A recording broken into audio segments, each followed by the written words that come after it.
All right. So everyone, this is Clay. I mentioned to you, I mentioned a little bit about Clay in the beginning of the show, and this is the guy that I did the 50 miles with. This is the guy. Hi, I'm Dr. Josh Hant, and welcome to Lifestyle Locker Radio, where we help you create an awesome life and lifestyle. From nutrition to fitness, mindfulness to peak performance, and relationships to money mindset, we bring you on an amazing journey to help you unleash your human potential.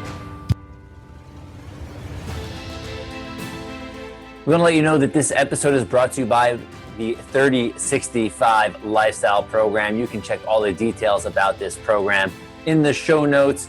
It's a way to get your body moving, improve your health, stay inspired, and be with a community that cares about their health as well as yours.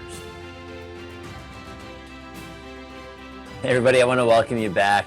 This is a really interesting episode. I just decided to do this weekend. Not scheduled, I should say. On Monday this past week, I saw a post from a friend. His name is Clay, and he decided he was doing and registered for a 50-mile ultra marathon, if you will, a virtual race. I mean, the race isn't virtual, that's for sure, but it's tracked virtually. And it's a 50-mile event. It was being done. He was doing it in our town. And I said, maybe I'll do this with him. I'm untrained for it. I'm not ready, and I'm not in ultra distance shape, if you will, to jump right into this.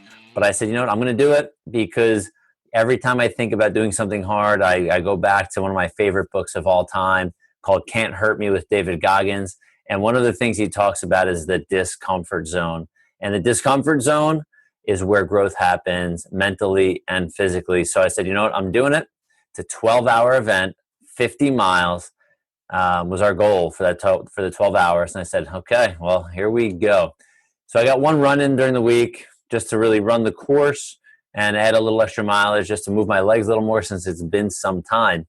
And I said, okay, all right, here we go. So I was sore for a couple days after. Comes to Thursday afternoon, I'm still sore. And knowing in 2 days that I have, it's 7:30, meet time, getting ready to do this 12-hour event. And for anybody that's ever done anything from a half marathon and more, sometimes the stress, the anxiety, the worry, like, am I going to be able to do this? Before you show up to the event, sometimes that hits you pretty hard. And for me, it didn't really hit that hard, but it was I had like one of those holy cow, oh crap moments, like what I say I was going to do. And I'm a man of my word, and I do like what I do, and I do like to keep my word. And when I say I'm going to do something, so I showed up at 7:30 in the morning, ready to go. And what I decided I was going to do for this event is that I'm going to do the full 50 miles, 12 hours fasted. So I meant no breakfast before and nothing until we finish the 50 miles. And I know it seems crazy to some people, but I got a text from a friend, I don't know, it was weeks ago or a month ago, that someone finished a 100-mile ultra marathon fasted with just electrolytes and water.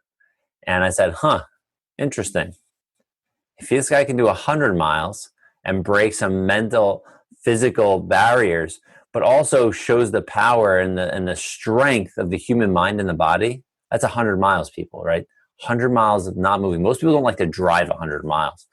So I said, if this guy can do 100 miles, I can definitely do 50. Even though I'm untrained for it, I can still do it, because if I can get my body to start burning fat on a very efficient level, then I can actually go. I can actually, be sustained. And, we get started. Let's just say there. We get started, and there's 3 of us that are out there running. Clay, which you'll meet in a bit, he takes off pretty fast. And this other guy, Bill, and I are running the first 5-mile loop. And Bill's like, we're running pretty fast. I go, I feel we're running pretty fast. Probably too fast to start. And I'm like, what are we running at? He's like, under a 7:40 mile. I'm like, oh, that's not going to be sustainable. That's not going to be great. I had 2 trains of thought as we were going through this. Is one, I'm going to build a little bit of a cushion ahead of time. And 2, is that this cushion may be ultimately necessary because I'm going to feel like crap if I keep pushing too hard. We ended up running about 20 miles, not at that pace completely, an up and down version of that pace, and made it there. And I said, we've got to pause. I was running with Clay at some point through that, and we decided that it was smart because we built a huge cushion, that in a matter of hours, we were almost halfway there, and we still had 8 hours left or whatever it was. And I was like, okay, good. We can do what I do for some ultra races, is for these long distances. And for me, this was a new type of race, in a sense that it was a warm weather run. My events, my longer distance events, have never been warm weather. They've been cool or cold. And it's a different world. It's a different world of hurt. It's a different world of hydration. And I think I went through over 1 gallon of water through this whole event, well over a gallon of water running, and I didn't pee once. That meant I was probably underhydrated, which is not good. But needless to say, we just kept on pushing, and we were able to run walk pace intermittently to keep a good healthy pace. We got to one lap where we needed to walk it out. Like, we really needed to let our body calm down. We did like a 2.5 mile walk before we got back into our intervals, and it was great. It was a really cool experience. There are many times that I thought about, like, do I really need? I'm not registered for a race. I'm not, getting tracked. I'm nothing. I'm just doing 50 miles to do 50 miles with a friend, and hopefully be some encouragement, maybe give some advice, maybe get some advice, and it ended up being really cool. And you all laugh at this, since you all listen to me on this podcast.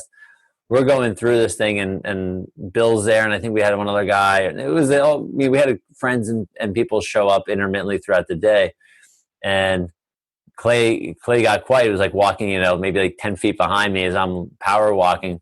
And I'm like, well, you're awfully quiet back there. He's like, yeah, I'm just trying to stay in the zone. I go, well, sorry if I'm annoying you, but I like to talk. It's a great way for me to get through things, is to talk. And it's funny. He's a very calm guy, very level-headed, very mellow, and so yeah, we had a good time. Good personality shifts, between the two of us. But nonetheless, it was really, really cool. So as we move forward and go through this event, it's getting warm. And for me, the challenge I mentioned about hydration, getting warm, I think it was probably close to 80 degrees in the sun. And thank God we had a lot of tree coverage, but we had some sections in the sun, where you felt it. And for anybody that's ever been really fatigued and exhausted, the sun just adds another level of energy drain. And, this is not the Badwater 135 mile ultra marathon. A lot of credit to those guys that they're running in temperatures of upwards of 135 degrees for 135 miles. So this is nothing, not even in a comparison, and it's not supposed to be. But sun, as you know, like when it's hot, like you fatigue faster. So it became a mental and physical challenge for me with no food. But it got to the point where, as long as I kept hydrating, my hunger disappeared. And I truly believe that I got into a pretty good fat burning mode, where my body was just able to keep fueling itself. Today, I woke up with a little bit of a mild, dull headache, which meant that one of a couple things, that wearing a race vest with all the weight on it, maybe my shoulders were up a little high during some of the event, but also that I may not have, with that gallon plus of water, I may not have had enough hydration. So for anybody that's doing any of these events, this is crucial, and I just proved it to myself. So it would work for most people if they had the will to do. Is I did it fasted, so hydration was really the only thing that was essential to keeping me going. So put that in your mind. If you're going to be doing anything from a half marathon plus up to 500 miles or whatever it is, make sure your hydration is on point. If you're running 500 miles, you know this already. I hope you do. What did I say? So fully fasted, there's 2 supplements that I took during the event, which are all 0-calorie keto, all minerals and vitamins and nutrients in there. So nothing for my body to really, we'll say, digest and have to break down. I took, for those of you that have listened in the past, I took something called Energy Bit. So I took some chlorella and spirulina, just the blue-green algae and the green algae. I took both of them just for energy and detox and help to keep my energy levels good. They did definitely not fill my stomach up for sure by any means at all. Not when I don't know how many calories I burned, but I'm sure it was quite a bit. But yeah, so we're going to jump in. I'm going to let you listen to our little conversation Clay and I had today on Sunday post-event, just about a little bit about what he does, a little bit about like mindset, and I think you're really going to enjoy the conversation. It's short, it's sweet, so enjoy it.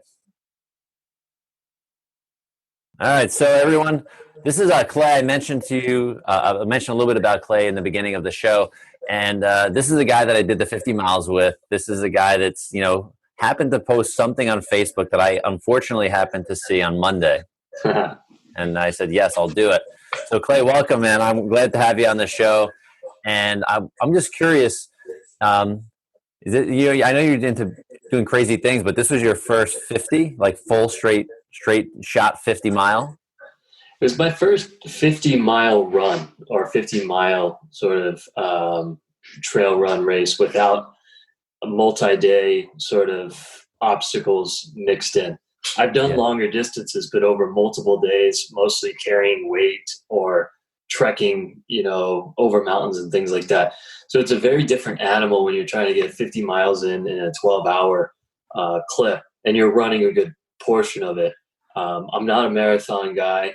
I've never done now you are. I've never done a traditional marathon. I don't think I would. Definitely not road racing. So I'm an anti-road racer. I'm more of an obstacle adventure race, endurance sort of amazing race adventure challenge kind of guy. I think that's just what excites me more. I have all respect for people who just love to hit the road and run for hours. About 20 minutes on the road and I'm done. That's me. But put me on a mountain, I can go up and down all day long.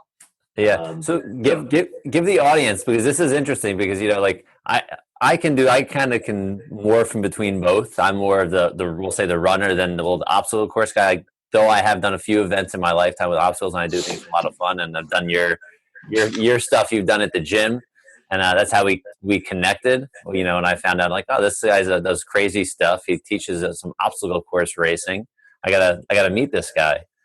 And so tell the audience like what you do, like what do you do for fun and work at the same time? So I'm passionate about helping people overcome obstacles, whatever that means. And an obstacle in a technical sense is a wall or a rope climb or carrying a bucket up and down a mountain. And you'll see that at any of these obstacle course races that are around the country, Spartan, Tough Mudder, Savage races, even these like mud runs and things like that are really popular. So I have people that I train in a program specifically to understand how to get better at doing obstacles like that. But really in life, everything's an obstacle, right? If you can climb an 8-foot wall, then you can handle tough things at work. If you can go up and down a mountain for 6 hours, then you can handle a hard relationship. It just teaches you grit, teaches you patience, teaches you that you're stronger than you think you are.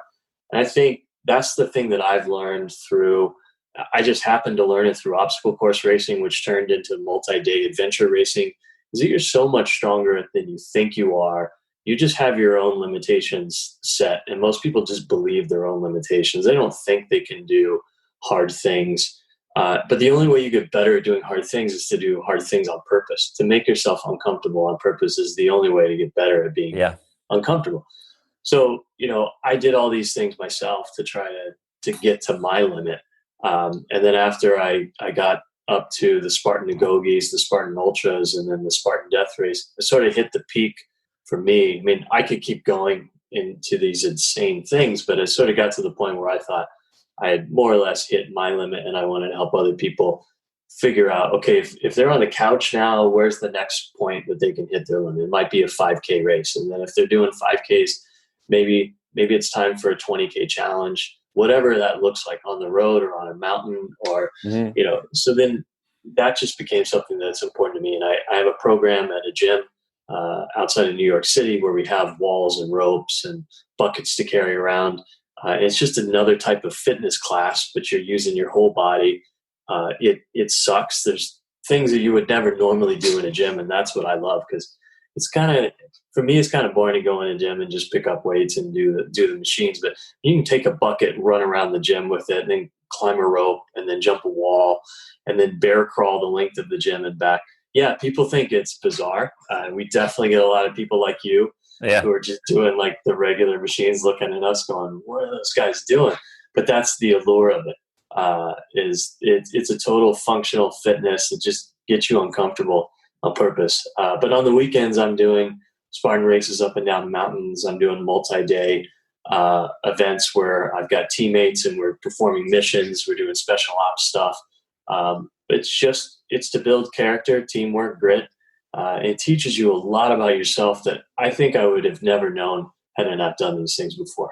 Yeah, and you didn't start this is not something you've been doing your whole life, right? This is like, you started this not that long ago, this whole portion of your life. Yeah, I started when I was 40, and I'm 44 now. And I sort of regret that it took me until I was 40 years old to sort of open this box. But I was the typical, like, I was a good athlete in high school, but I was not good enough to play in college. I was a weekend warrior. I'd play flag football or tennis on the weekends. I wanted to stay active, but I wasn't taking my nutrition and my health and my training seriously at all.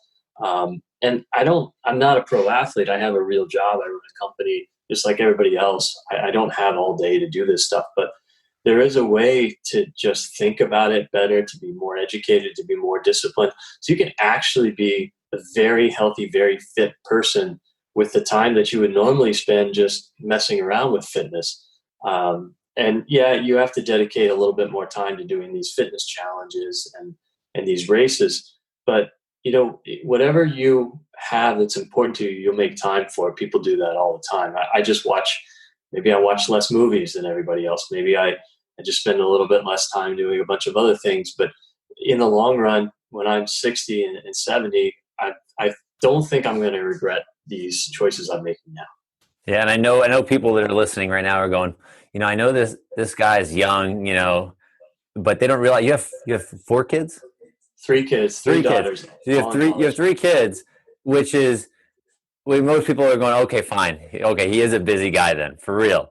Because, a lot of people think like me, I'm the 40-year-old guy, married, but I don't have any kids. Like, so I have all the time in the world to do everything. But we're just proving that's 100% wrong. It becomes a value of your time and how you want to use your time.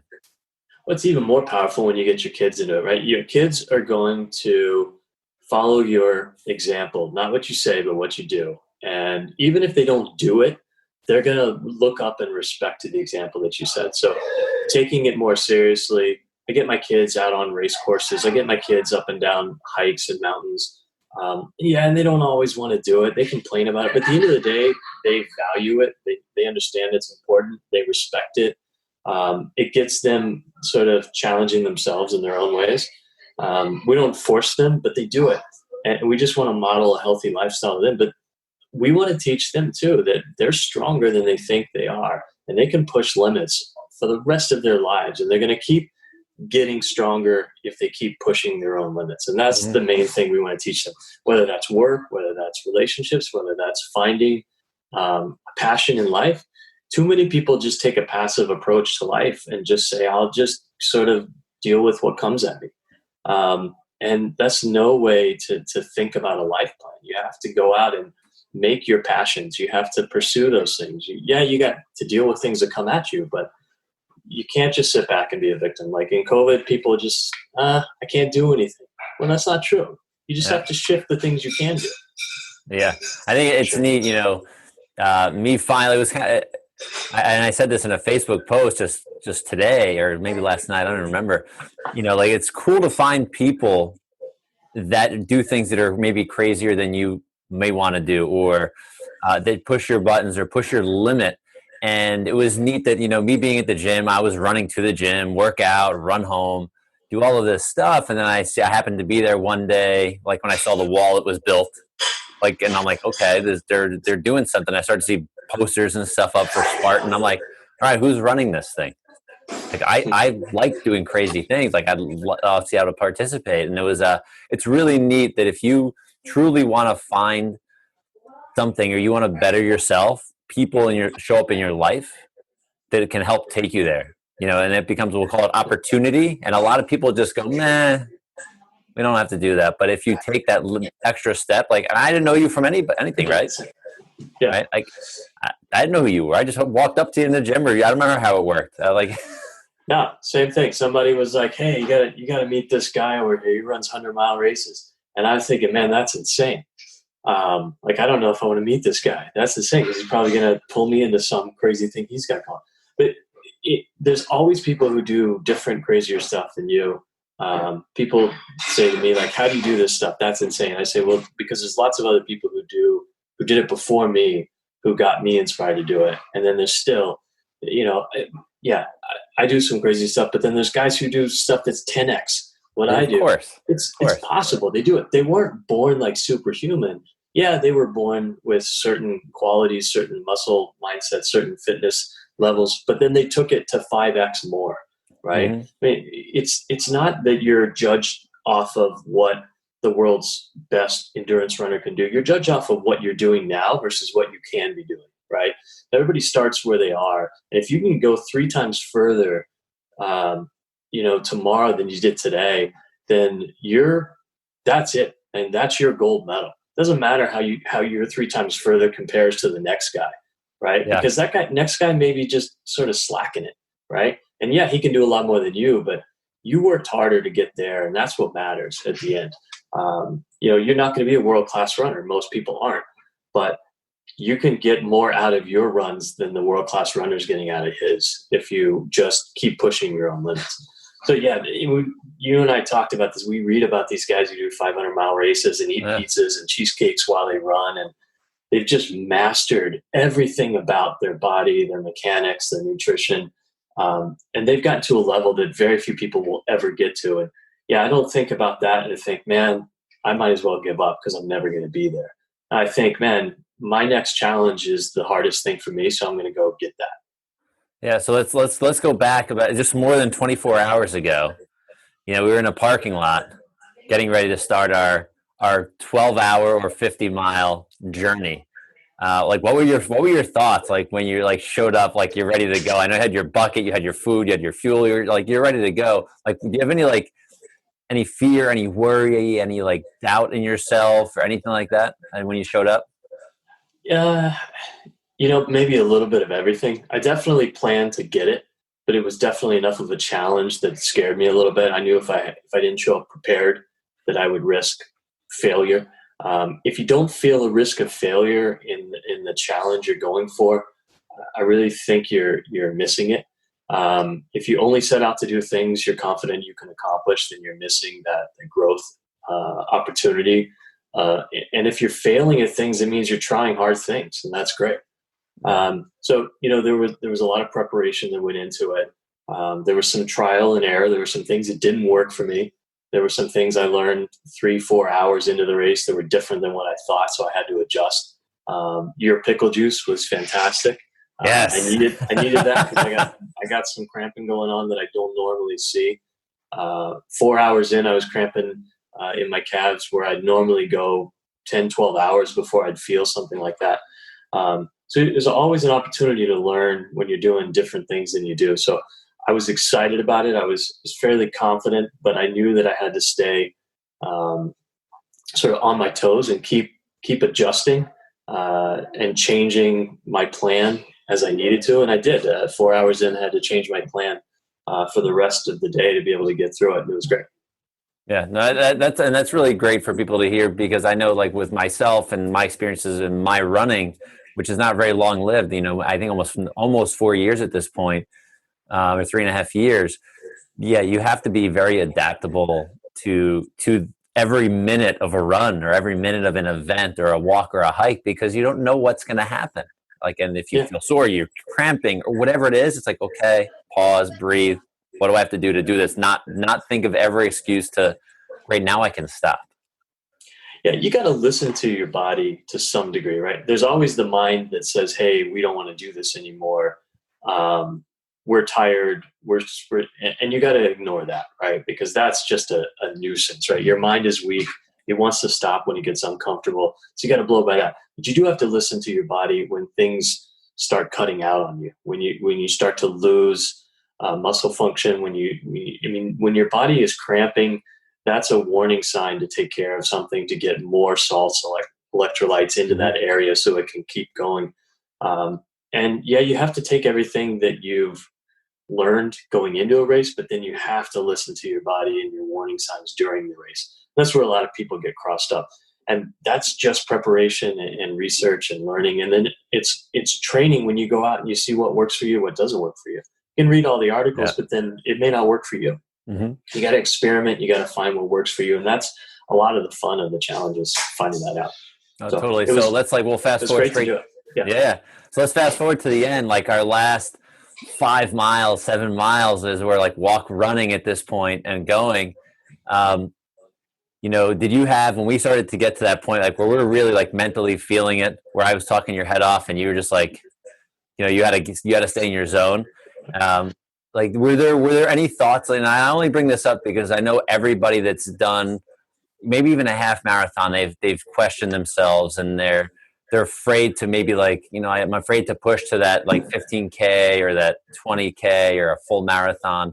What were as we started to close in on target, and we're going, holy cow, like we're going to beat it by, like, we're not going to come in like under the wire. Like we can like be a little more comfortable and make it with plenty of time to spare. Like, what were you thinking? It's funny. We hit it hard in the morning. We got a good lead. We slacked a little bit. And then we picked up the pace again, and we kind of got a second wind to just make sure that we weren't setting a bad habit of getting too lax. And we built ourselves this tremendous cushion where we had, plenty of time to get our last 10 miles in, like a gluttony of time. And I actually thought, okay, it's nice.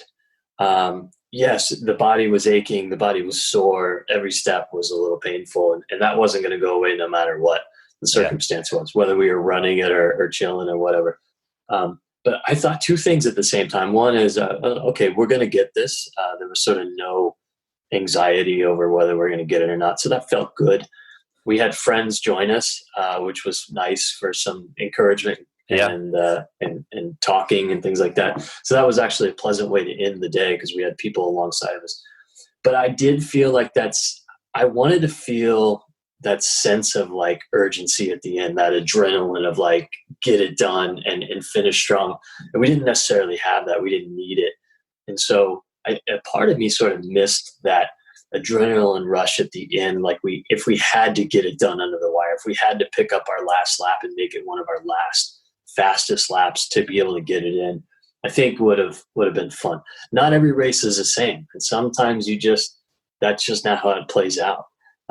So I had mixed emotions. That part of me wanted to like push it to find that fifth gear at the end and really, but then of course I would have been like way more hobbled today than I am already. Yeah. So there would have been a cost to it, right? Because I got to go mow the lawn now. And maybe I would have been like, I would have been really hating it. But, I feel good. It was a good accomplishment.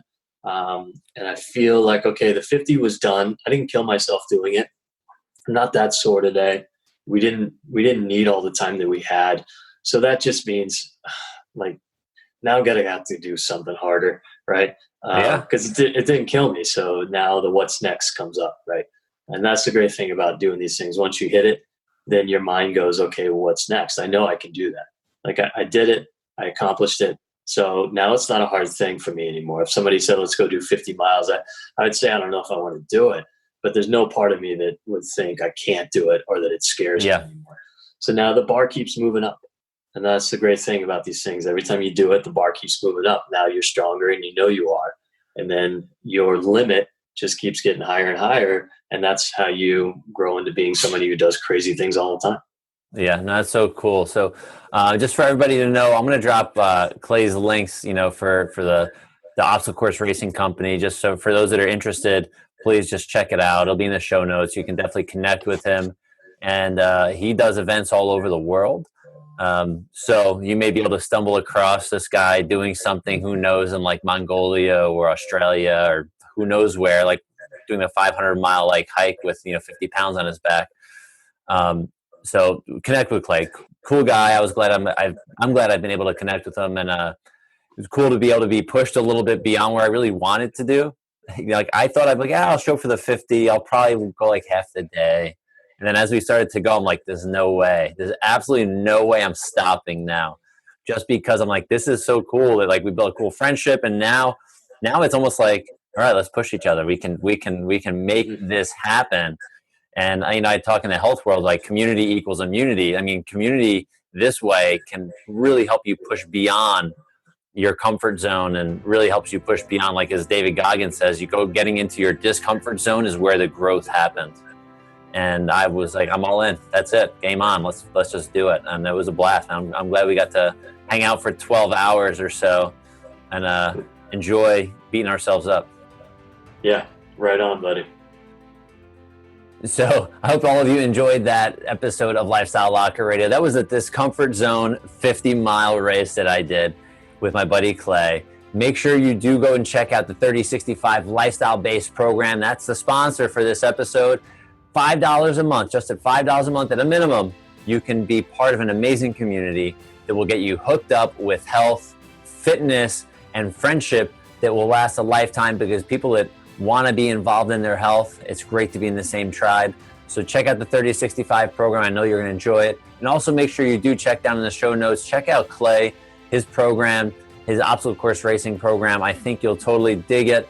And if you are not in an area where he can actually help you, I'm sure he can do certain things virtually, but that's his gig. He will share more details with you, or he will connect you with somebody near you so you can get your body moving in an obstacle course racing type program. Once again, Dr. Josh Hant here for Lifestyle Locker Radio. Have a great day, evening, or night. We'll see you soon. Bye-bye.